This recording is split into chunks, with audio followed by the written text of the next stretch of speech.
The cold winds of the north whispered warnings, but Eddard Stark had made up his mind. When King Robert Baratheon came to Winterfell to offer Ned the position of Hand of the King, everyone expected him to travel south with his daughters. But this time Ned decided differently. He remembered too well the poisonous politics of King's Landing, the fake smiles and sharp knives hiding behind every robe. And he couldn't risk his daughters, not in a place like that. Nor did he want to risk his own life again. Instead, he sent his eldest son and heir, Robb Stark, to serve as his voice, his blood, and his banner. Robb, just 17, was brave, proud, and still learning. But Ned thought it was time for him to see the real world, the one beyond the snow-covered forests of the north. "You are my heir," Ned told him quietly the night before he left. "You will go to King's Landing. You will serve the king, and you will watch. Listen more than you speak. Learn the game, because one day you may have to play it." Catelyn disagreed. She feared the South, feared the Whispers and the Lannisters. But Robb was stubborn. "If father asks this of me, I'll do it. I'll make him proud." He kissed his mother on the forehead, hugged his younger brothers, and promised to send ravens every week. Robb rode south with a small group: Sir Roderick Cassel, Maester Luwin, and a dozen loyal men. Arya cried when he left, and Jon Snow watched him from the top of the wall, quiet but proud. Even Theon Greyjoy, ever full of jokes, had no words. Winterfell felt colder once he was gone. When Robb entered King's Landing, the city was everything he had never seen before. Crowded streets, gold shining under the sun, and people who looked at him like he was either a prince or a problem. He wore the Stark sigil with pride, but in the Red Keep, that only made him stand out more. King Robert greeted him warmly. "So this is the young wolf I've heard about," he roared, slapping Robb on the back. "You look like your father. Same serious eyes. Let's hope you smile more than he does." But the warm welcome didn't last long. Queen Cersei watched Robb with a cold smile, and Prince Joffrey looked at him like a challenge. Robb was given rooms in the Tower of the Hand. He sat in meetings with the small council, where he listened more than he spoke, just as his father had taught him. He noticed how Littlefinger always had something clever to say, how Varys smiled but said nothing direct, and how Grand Maester Pycelle pretended to be old and weak, but always managed to speak in favor of the Lannisters.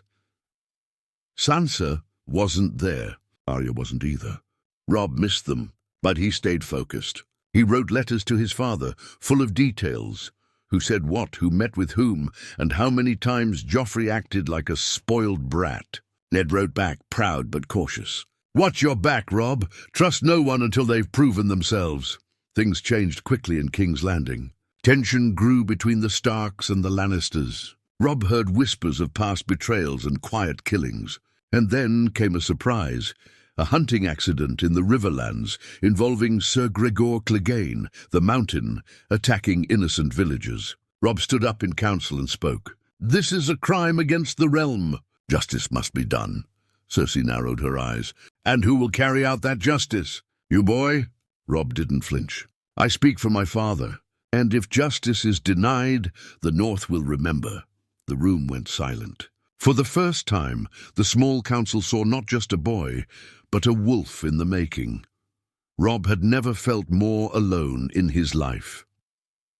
Everywhere in the Red Keep were smiling faces that hid sharpened tongues. He was young, but not blind. The Lannisters watched him like hawks. Every word he said in council was picked apart, and every action was judged twice, once by the crown and once in whispers behind closed doors. Still, Robb refused to be a decoration. He wasn't some lord's spoiled son sent to warm a chair. He was the heir of Winterfell, and he carried the North's strength in his name. But the South played by different rules. Rules written in gold and broken in blood. One evening, as Robb returned to his chambers, he found a letter on his table. No name, no seal. Just a short message scrawled in haste. "Your father is in danger. Trust no one." "The lion doesn't sleep." Robb's jaw tightened. He didn't know whether it was a warning or a trap. He showed it to Sir Roderick, who grew pale. "We need to send word to your father immediately," he said, but the ravens had grown slow. 3 of Robb's letters hadn't been answered. It was unlike Lord Stark. Either the birds were being stopped, or worse, the letters never reached him. Robb began to feel the walls of the Red Keep closing in. The more he walked its halls, the more he saw things others missed. Gold cloaks having secret meetings in the shadows, Lannister guards whispering near the royal quarters, and Joffrey. God's Joffrey. The boy prince stared at him like a wolf ready to bite, always eager to test his patience. One night during a feast, Joffrey raised a golden cup and called out loudly across the hall, "To the bastard from the north!" he sneered. "Sent here to sniff our chambers like a lost pup." The laughter from the Lannister table was loud and cruel. Robb stood slowly, his face calm, but his eyes cold. "You speak boldly for someone who's never seen a battlefield." "Your Grace." The hall fell silent. "I hope one day," Robb continued, "and you find the courage to back your words with steel." King Robert laughed hard, slamming his mug on the table. "That's the wolf in him," he roared. "I like this boy. Reminds me of Ned when he had fire in his veins." But Cersei's smile vanished, and Joffrey's pride burned like oil on fire. That night, Robb began carrying his sword with him even in the Red Keep. He wasn't stupid. He knew threats when he saw them. The next morning he visited Lord Renly, Robert's younger brother. Robb had noticed Renly watched him with curiosity, but hadn't spoken much. "I want to understand the court," Robb said carefully. "The truth, not just the stories people tell." Renly raised an eyebrow. "You speak like a Stark, which is rare down here. But you're not as blind as I thought." They spoke in hushed tones. Renly hinted at the king's failing health, the growing power of the Lannisters, and rumors that Jon Arryn's death was not natural. "If I were you," Renly said, pouring wine, "I'd keep my eyes on the Queen. And I'd never eat what I didn't prepare myself." Robb returned to his chambers that night and found something that made his blood run cold. A second letter, this time with his father's seal, but something was off. The handwriting was too neat, the message too formal. It spoke of his loyalty to the crown and keeping peace at all costs. It didn't sound like Ned Stark. Sir Roderick agreed. "This was written by someone trying to imitate your father's hand." Robb's heart pounded. "They're cutting me off, isolating me." That same night, a boy from the kitchens, no older than Arya, snuck into Robb's chamber and whispered, "They're planning something. I heard the Queen say your father knows too much, that he's asking the wrong questions." Robb gave the boy a silver stag and told him to keep his ears open. Every detail mattered now, and then it happened. One morning, Robb woke to shouts in the halls. When he rushed outside, a guard whispered, "The Hand has been arrested. Lord Stark is in the dungeons." Robb's blood turned to ice. He stood still for a moment, staring at the wall, as if trying to wake from a nightmare. Then he turned to Sir Roderick and said quietly, "Ready the horses, and bring my sword." Roderick's eyes widened. "What are you thinking?" "I'm not going to sit and wait like a caged dog," Robb growled. "They think I'm just a boy from the north. Let's remind them what a Stark really is." The air in the Red Keep had turned sharp, like the moment before a storm breaks the sky. Whispers filled the hallways like smoke. "The Hand has fallen. Lord Stark is a traitor. The Queen rules now." Robb didn't speak. He didn't eat. He barely slept. His father, the man who had raised him on honor and duty, now sat in a dark dungeon, branded an enemy of the crown. But the worst part? The silence from the north. No raven, no banner, no marching feet. Robb knew why.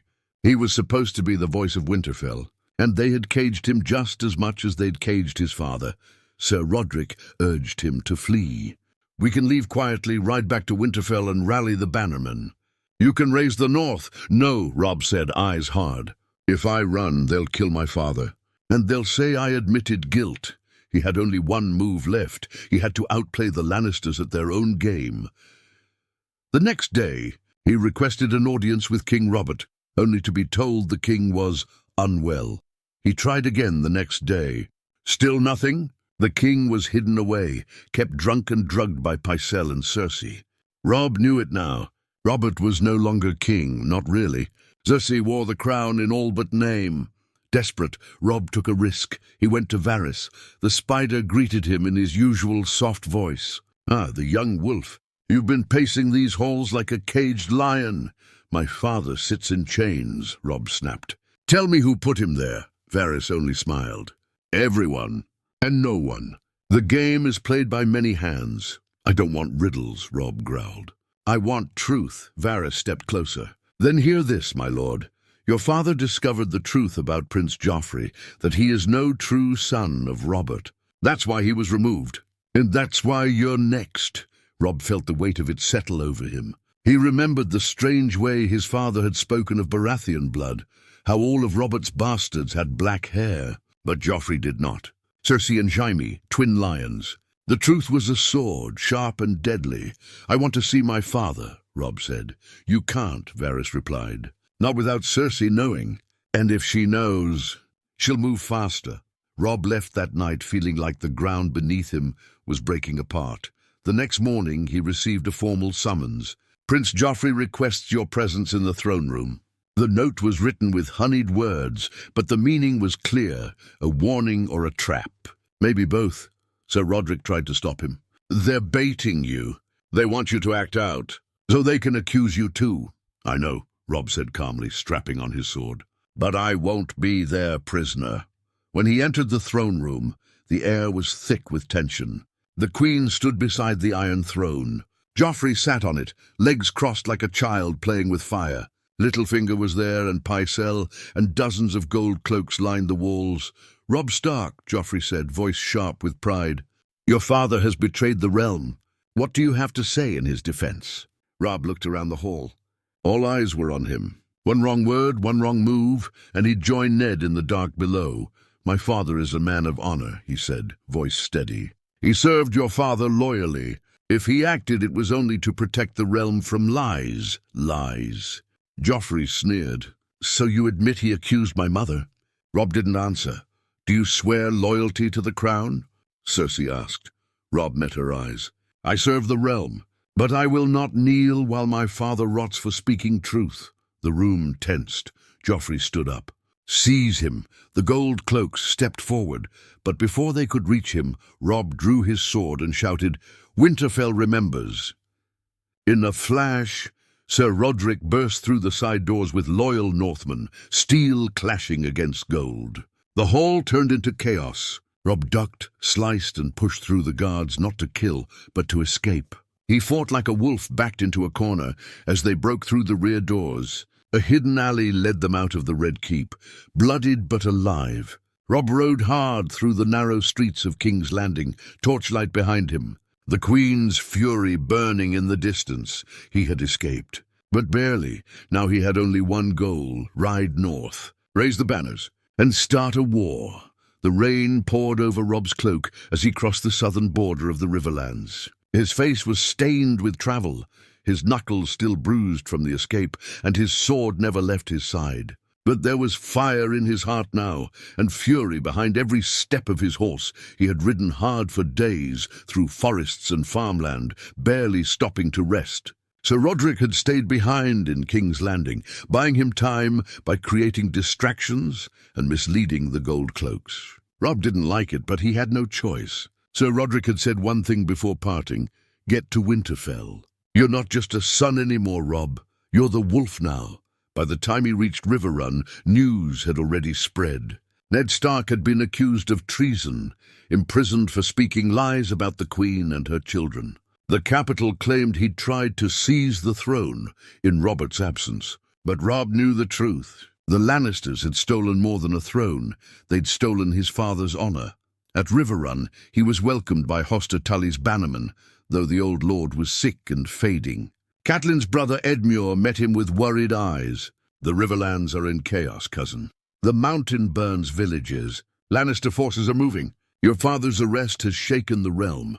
Robb didn't flinch. Then it's time we shake it back. He sent ravens that night. Dozens of them. To House Umber, House Karstark, House Glover, and every bannerman who had ever sworn to Winterfell. Each message carried the same words. The king's justice is broken. The lion has stolen our lord. Ride south for honor. For the north, he rode next to Moat Cailin, the gateway to the north. And by the time he arrived, they were already waiting. Great Jon Umber standing tall and loud. Rickard Karstark, with a cold fire in his eyes. Mage Mormont, fierce and loyal. Even Roose Bolton had come, quiet and calculating. One by one they bent the knee. "We ride for Ned Stark," they said. Robb stood before them in a leather cloak, his sword at his hip, no crown on his head, just the weight of the North's pride on his shoulders. "We don't march to save a man," he said, his voice steady. "We march because they believe the North is weak, that they can chain our blood and break our name. We march to remind them, winter is not dead." The northern host rose like a storm. Robb, just 17, became a general overnight. Every move he made mattered. Every raven he sent, every rider he scouted ahead. He was no longer just Robb Stark. He was becoming something more. But war wasn't just strategy and swords. It was sacrifice. As they marched south, word came that Lord Tywin Lannister had raised his banners and was gathering near Harrenhal. Tyrion the Imp had gone to treat with the hill tribes, and Jaime Lannister, the Kingslayer, had already begun burning the riverlands. Innocent villages, farmers, women and children. Robb clenched his fists when he heard. Then Jaime will meet the North sooner than he planned. He sent a message to Walder Frey, the Lord of the Twins. They needed to cross the river. But Frey was cunning and slippery. "I want a marriage pact," he said through his messengers. "One of your siblings for one of my daughters." "And safe passage," Robb agreed, and for now. He didn't care about weddings. Not while his father rotted in a dungeon. By the time they reached the southern banks of the Green Fork, Robb had 20,000 northern soldiers behind him. Wolves on banners, fury in their hearts. And before them stood the Lannister army, shiny with gold, loud with pride, and ready for war. Robb looked across the field. He could see the smoke from burning villages, the banners of House Lannister waving like they owned the world. And somewhere in the distance, Jaime Lannister, the man who'd stabbed a king in the back, now torching the Riverlands without mercy. "We strike tonight," Robb said. His commanders stared. "In the dark? A wolf hunts best when the prey feels safe." And so, as the sun dipped and night fell, Robb divided his army. Zent Rose Bolton with the main host to draw the Lannisters in, and led a smaller, silent force around their flank. In the dead of night, the young wolf earned his name. The North fell upon the Lannister camp like thunder. Robb rode at the front, sword flashing, cloak flying. Jaime Lannister barely had time to react before he was pulled from his horse by northern spears. By dawn, the Kingslayer knelt in chains, and Robb Stark stood over him, blood on his armor, jaw set, heart still burning. "You started this war with lies," he told him coldly. "Now I'll end it with truth." Back in King's Landing, Queen Cersei was livid. The news came just after the sun had risen. Jaime Lannister, her twin brother, captured. Not killed, not wounded. Captured by the young wolf. Word spread like wildfire. The heir of Winterfell had led a surprise attack in the dead of night and outsmarted the Kingslayer himself. Jaime's army scattered. Northern banners now flew where lion flags once waved. Cersei crushed the goblet in her hand, blood from the shattered glass mixing with wine. "He's just a boy," she screamed. "A boy." Varys stood quietly in the shadows. "A boy raised by wolves, Your Grace. He is not playing games anymore." She didn't want to hear it. Joffrey, sitting smugly on the Iron Throne, smirked. "Let them bark. When I'm king, I'll burn the North to the ground." Cersei turned to him slowly. "You are king, Joffrey. Then why do I feel like they laugh at me behind every door?" He snapped. "The people spit when I pass. They whisper the name Stark like it's some hero from old songs." He was right. The mood in the capital had shifted. The common folk, always hungry and restless, now spoke of Robb Stark with awe. He humbled the Lannisters. "He fights for his father. He keeps his word." Even the gold cloaks muttered it under their breath. People loved a hero, and Robb Stark was becoming one, and that made him dangerous. Cersei knew the tide was turning. Jaime was her only real weapon, her only true shield. Without him, she was surrounded by fools. Pycelle was a whispering coward. Littlefinger played too many games. And Joffrey, God's Joffrey, was a wildfire keg with a crown. So she made a choice. "If the North wants a game of hostages," she said, "standing tall, we'll play it." That same day, She ordered Lord Eddard Stark to be brought from the dungeons. Pale, limping but unbroken, Ned stood before her in the throne room, surrounded by guards, eyes sunken but proud. His face was bruised, his beard overgrown, but his honor still clung to him like a second skin. Cersei offered him a deal. Confess to treason, publicly. Tell the world you lied. Say you tried to steal the throne. In return, your son's war ends. Jaime comes home, and you go to the wall, alive. Ned looked at her with tired eyes. You want to lie so your son can keep his crown. Cersei smiled thinly. Truth doesn't matter, only perception. If you kneel, your son will too. She gave him a day to think, but Ned wasn't thinking of himself. He was thinking of Robb, of the boy he'd sent south, hoping to protect him from the shadows of the court. Now that boy had become a storm the Queen couldn't stop. And far away, in the camp of the Northern Army, Robb faced his own decision. Jaime Lannister knelt in chains, still proud even as dirt covered his golden armor. Come on, boy, he smirked. Do it. Prove to the realm you're not just your father's son. Slit my throat. Start the real war. But Robb didn't. He walked up slowly, staring into the eyes of the man who'd betrayed a king, burned the Riverlands, and helped steal his father's freedom. You think killing you is justice, Robb said. But it's mercy. He turned away. Send ravens, Robb ordered. Tell the Queen we have her brother. If they touch my father again, I'll send him back in pieces. The message hit King's Landing like a slap to the face. For the first time, Cersei Lannister hesitated. She knew Robb wasn't bluffing. He had tasted blood. He had learned the game, and she had pushed him too far. Ned was brought back again the next day. This time, he was told to kneel in the Great Sept before the entire court in front of thousands. Joffrey sat proudly, crown tilted. Cersei watched from the side, Sansa Stark crying, Varys silent. The High Septon ready to speak the Seven's words. Ned knelt. The air went still. He looked at Sansa, then closed his eyes. I betrayed the realm, he said slowly, every word burning his tongue. I conspired against the rightful king, Joffrey Baratheon. I accept his mercy. Cersei let out a breath. The crowd murmured, but Joffrey stood up suddenly. My mother wants mercy, he said, voice ringing through the hall. But I want justice. Your island, bring me his head. The sept exploded in screams. Cersei shouted, no, he confessed. But Joffrey had already made the order. The sword was raised and the world changed. The raven came at sunset. Robb was sharpening his sword outside his tent when it landed, wings flapping, eyes wild like it had flown through fire. The message tied to its leg was small, neat and soaked from rain, but Robb recognized the seal. It bore the crowned stag of House Baratheon and the lion of Lannister, so Wendell handed it to him with hesitation. It's from the capital. My lord, Robb read it once. His hand trembled. He read it again, the words cut deeper than any blade. Lord Eddard Stark, former Hand of the King, executed by order of King Joffrey I Baratheon for treason against the crown. Sentence carried out publicly in the Great Sept of Baelor. By the king's justice, he didn't speak. He didn't scream. He just stared at the paper for a long time, like if he kept looking, the words might change. Like if he willed it hard enough, his father might still be alive. But Eddard Stark, the most honorable man in Westeros, had been killed like a common criminal, in front of thousands, because a spoiled boy king wanted to prove his power. Robb turned to Grey Wind, his direwolf, who stood by his side, sensing his fury. The beast growled low, pacing restlessly. It felt it too. Something had broken.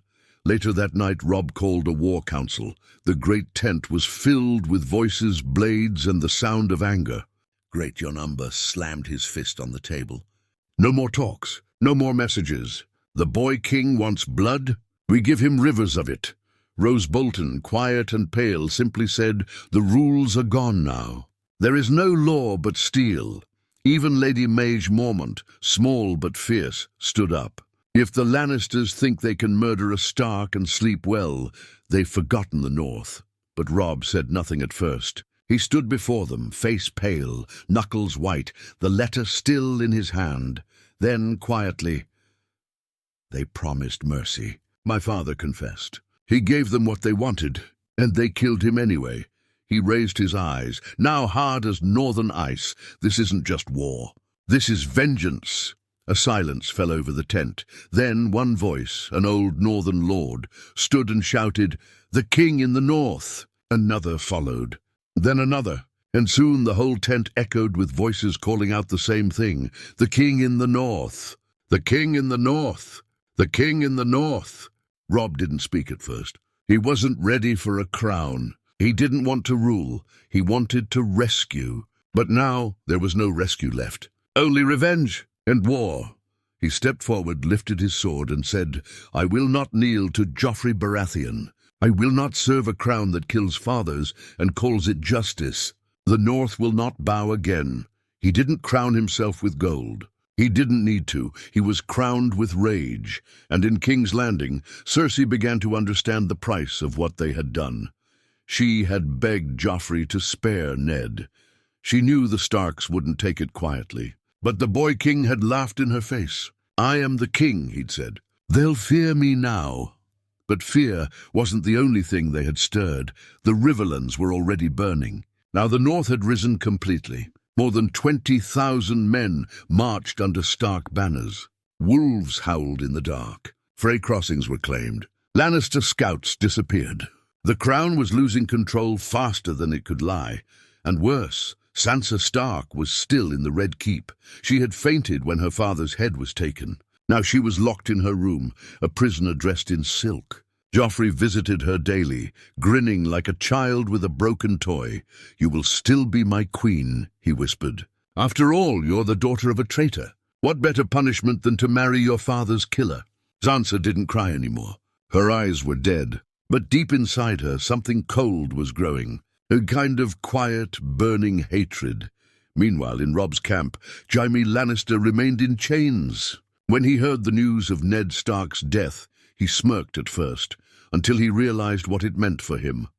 Robb visited him at dawn. The Kingslayer looked up. "Come to kill me?" Robb stared. "I thought about it. I really did." Jaime raised an eyebrow. "But I want you to live long enough to see your sister's world burn." Jaime chuckled. "So dramatic." Robb leaned in close. "I'm not the dramatic one, Kingslayer. I'm the one who's going to make your family a memory." The wind over the Riverlands smelled like smoke and death. Robb stood on a hill, gazing down at the battlefield below. What had once been a Lannister war camp now lay in ruin. Tents torn, wagons burning, bodies strewn like discarded dolls. Northern wolves had torn through it like a storm, and the blood of lions soaked the dirt. But there was no victory in Robb's eyes, only a growing shadow. The war had become real. Every battle cost lives. Northern boys, farmhands, and blacksmiths now lay cold beside knights. Ravens flew daily with lists of the dead. One of the names struck deep. Martin Cassell, Sir Roderick's nephew. Barely 15. He had taken a spear to the gut and died calling for his mother. Robb had stood beside the boy's body. He had no words, only a knot in his chest that wouldn't loosen. "We lost 27, Rose Bolton reported flatly. "They lost over 100. But the men grow tired. We've been marching without rest. They need food and fire, and something more than vengeance." Robb looked at him. "What's more than vengeance?" "Victory," Rose said coldly. "Vengeance fades. Power stays." That night, a meeting was held in Robb's command tent. Robb sat quietly as bannermen debated their next move. Some urged caution, fall back and fortify the twins. Others, like Great John Umber, wanted to press the attack, drive straight toward Harrenhal and crush Tywin Lannister's forces. Robb listened to them all, but his mind drifted. His father was dead. His sisters were prisoners. His mother was far away in River Run, trying to keep their allies from crumbling. And somewhere in the shadows, Littlefinger, Varys, and others like them were still playing their quiet games. How did a boy win a war built by wolves and whispered lies? The decision was made at midnight. "We split the army," Robb announced. "Bolton takes the eastern flank, draws Tywin's attention. I ride west. We hit Lannisport, their supply lines, their homes." Even Bolton looked surprised. "You mean to strike the Lannister heart?" Robb nodded. "They killed my father and expected us to kneel. Let them feel what it's like to bleed at home. There was silence. Then steel scraped against steel as the Lord stood and saluted. The king in the north. The next weeks were chaos. Robb moved fast, outpacing the Lannisters at every step. He struck like thunder, tearing through outposts, destroying food stores, collapsing bridges. Lannisport, once safe and rich behind its golden gates, trembled at his arrival. But Robb didn't burn cities. He didn't slaughter children. He wasn't here to become the monster they painted him as. He was here to send a message. You are not safe. Not in your castles. Not behind your coin. Not while the North remembers. Meanwhile, in King's Landing, Cersei scrambled for control. Her father, Tywin, was furious, writing letter after letter, trying to predict Robb's movements. But Robb no longer played by the South's rules. He didn't seek crowns. He didn't fight for thrones. He fought for justice, and the people loved him for it. Even in the South, the whispers began. The boy is winning. He freed the Riverlands. He marches like a wolf with wings, but not all wolves stay loyal. At night, Robb sat alone with his thoughts. He missed Jon. He missed Arya. He missed the days when his biggest worry was winning a training match with Theon. But Theon was gone now, back to Pike, his mind poisoned by dreams of iron. And worse, Robb had broken a promise. At the Twins, before crossing the bridge, he had sworn to marry one of Lord Walder Frey's daughters. A price for passage. But in a moment of exhaustion, confusion, and comfort, he had fallen for another, a healer named Jane Westerling, daughter of a minor Westerland's house. They had married in secret. His bannermen were furious, but Robb had told himself, I deserve one thing for me, one thing that isn't war, but war has no room for soft hearts. One night, Rose Bolton approached Robb's tent. His voice was calm. Too calm. Word has reached Lord Frey. Robb looked up. He is displeased deeply, but he has offered an invitation. A feast, a chance to make amends. He wishes you to attend, with your bannermen. And your bride? Robb narrowed his eyes. A feast? Rose gave a small smile. What better way to heal wounds than with wine? Something in Robb's gut twisted, but he nodded. We'll go. We'll face him. And we'll make this right. He didn't know it yet. But with that choice, he had just set his foot on a path that would lead to the most infamous betrayal in the North's history. The wolves were riding into a trap. The banners of House Stark flew high over the camp outside the Twins, but there was unease in the air. The northern soldiers sang fewer songs. The campfires burned quieter. Even the laughter felt forced. The word had spread too fast. Robb Stark had broken his oath to Walder Frey. Still, an invitation had come. A wedding. A feast. Lord Edmure Tully would marry one of Walder's daughters in Robb's place, an attempt at peace. Walder Frey, insulted but cunning, had offered forgiveness, and food, and music, but Robb could feel it in his bones. It was too easy. He arrived with Catelyn, Grey Wind, and Queen Jane, dressed as modestly as she could. The Freys had insisted she not attend the wedding itself. A custom, they said. But Catelyn knew better. This man is playing host with one hand, she whispered to Robb, and hiding a dagger in the other. Walder Frey greeted them with his usual smirk. King in the North, he said with a mocking bow. I hope our halls are grand enough for royalty. They're warm, Robb replied, voice steady. That's all we need.